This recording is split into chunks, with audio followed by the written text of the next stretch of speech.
And the entirety of that assessment was not leaked to the media. Only tidbits of that assessment were leaked to CNN. And we have seen this playbook run before, where you have people in the intelligence community, or perhaps on Capitol Hill, we don't know, but I believe the FBI is investigating to find out who that leaker was. This was a low confidence preliminary intelligence assessment, and the entirety of that assessment was not leaked to the media. Only tidbits of that assessment were leaked to CNN. And we have seen this playbook run before, where you have people in the intelligence community, or perhaps on Capitol Hill, we don't know, but I believe the FBI is investigating to find out who that leaker was, because it's illegal and they should be held accountable for that, leaked bits and pieces of an intel assessment to push a false narrative. And it's to the same reporter, I will add, Natasha Bertrand of CNN, who has done this in the past. In 2020, it was Natasha Bertrand who had 51 intelligence analysts falsely lie to her, but she still put it on paper for some reason,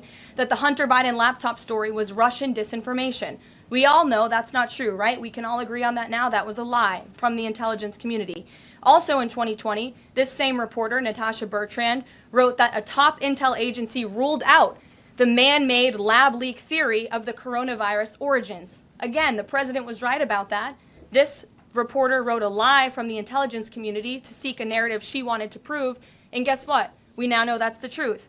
Also, in 2024, Bertrand pushed the suckers and losers hoax. She also pushed the fine people hoax, which was taking the president's words purposely out of context. And then last October, and I believe this is notable, Natasha Bertrand published an article in Politico from the intelligence agency. She said that John Ratcliffe was speaking without any evidence when he said Iran was attempting to undermine President Trump's presidential campaign. And then we, of course, found out that was absolutely true. In fact, the Biden administration declassed an intel report which said they had high confidence that Iran had done exactly what Ratcliffe alleged. They did run an influence campaign to hurt President Trump's candidacy. In fact, we know the Iranians tried to take President Trump's life. And so this is a reporter who has been unfortunately used by people who dislike Donald Trump in this government to push fake and false narratives. She should be ashamed of herself. And that's not what reporting is.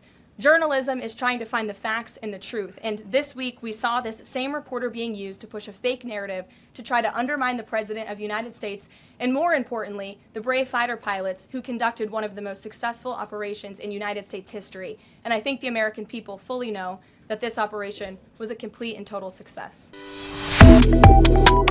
Subscribe to One India and never miss an update. Download the One India app now.